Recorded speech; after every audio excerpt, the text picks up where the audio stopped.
Hey, what's going on, everybody? It's your man AirjordanXIV back with a new video, and this is episode 2 of Sneaker Shop Talk, and this is where basically, I take suggestions from you all on various sneaker issues you'd like to get my take on, and then I just kind of give my opinion on some things that are going on in the sneaker world. And today's episode, I'm going to talk about has basketball sneaker technology in some ways reached its zenith? Is creativity starting to go the way of the dinosaur? And really, to answer that question in one manner of speaking, in a sense, as you know, with many shoe companies, particularly in terms of basketball and running, but I'm speaking specifically on basketball, of course. The trend is going to lighter weight, less weight, and different materials other than the traditional leathers and suede and things of that nature. And out of that, some great shoes have come out of the halls of these various companies.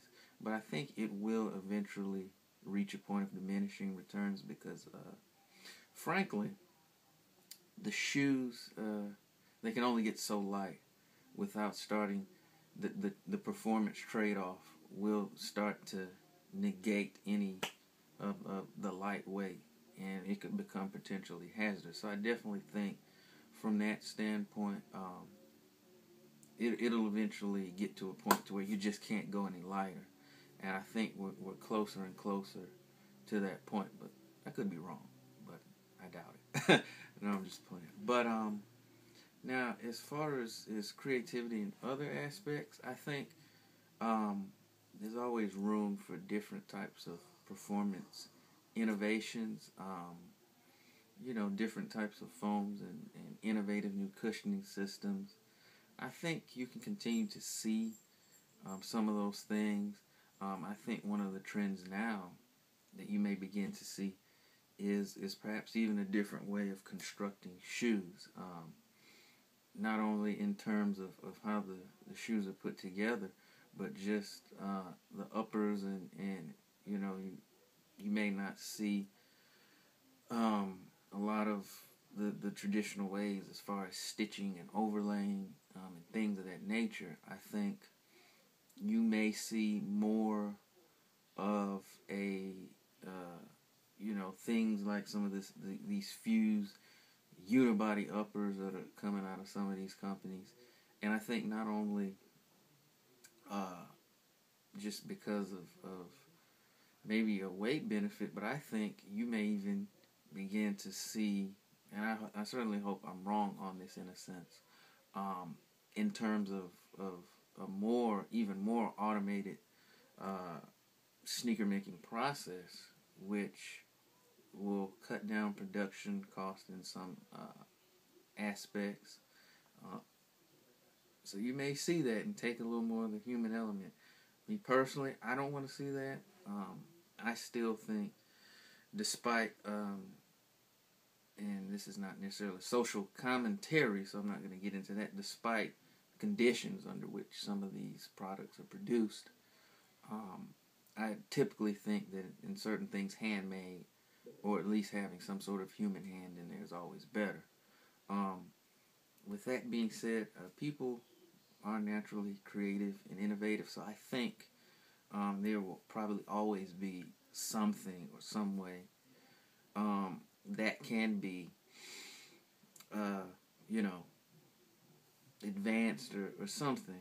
And you're somewhat seeing that now. I think that a lot of these lesser known companies are putting out some very good products. From some of the smaller companies, Li Ning and definitely anxious on getting my hands on some of the offerings from a company like Ballin. So Rodney Jr. Game, if you're watching, get at me. But some of these other sneaker companies are putting out some darn good products, and I think that in that aspect, I don't think the creativity per se is dead. I think one of the reasons that perception is out there is that because this retro thing, or bringing back the classics, has such steam, and when with foam posits, and of course the retro Jordans, and the questions coming out, and the KB8s, I'm sorry, the Crazy 8s, and some of these classic shoes that are coming out, and there's all this hype and excitement, or whatever you want to call it, surrounding them. A lot of the newer stuff that are really good pieces of footwear kind of get overlooked because people aren't lining up to buy Hyperdunks or Weapon EVOs or Antas or Li Nings. No one's lining up to buy Zig Encores or Zig Slashes, but people are lining up to buy like I said, the 12s that just came out, and the myriad of foam posits that come out, and all these things.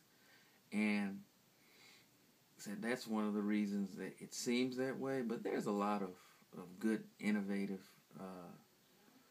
basketball shoes that are out that really bring it in terms of performance. And in terms of excuse me, of the whole retro thing, say that that's, we know why that's happening. It's a lot of money.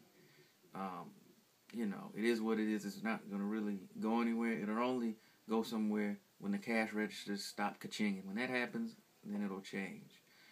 Besides, when that happens, it's not really geared at the sneaker enthusiast community per se anyway, because on that note, we make up such a small minority of the sneaker buying public. They're not looking at that, and because these sneakers it's become more mainstream, and now it's become trendy to have these things rather than us than an expression of people who genuinely have love for the kicks, love for the leather and rubber. It's about it's an accessory for a lot of people, a status symbol. So that's one of the reasons this thing is gotten so big. But I don't think creativity per se is really on the decline. I think that certain other industry politics and company politics may play a role in that, but at the end of the day, there are some things out there, and I'm sure if you look through companies' catalogs or whatever of what was coming out, the majority of it is probably, hopefully, not retro products. So the performance stuff is out there. You just have to find it, and you can check back to my channel and channels like Nightwing 2303, and we'll work to keep giving you the best performance stuff out there. But I think there's some good things out there. I think that once you just have to kind of see through wipe away the fog of the hype, and then you can find some good stuff out there. And then there's continuous innovations being made. So it's definitely a lot of good products out there and yet to come out. So I definitely don't think so. So with that being said, we're gonna go ahead and wrap up episode 2. I know I said on episode 1 I was gonna post with either Tuesday, Wednesday, or Saturday, and here we are Monday. I intended on shooting a few days ago, but I've been out of town and whatnot, so why I'm a little behind here. But be sure to check back every week for the latest episodes of Sneaker Shop Talk. And keep sending those suggestions, and I'll keep doing the videos and whatnot that you want to see. And this is your man, AirJordan14, wishing everyone peace and happy kicks.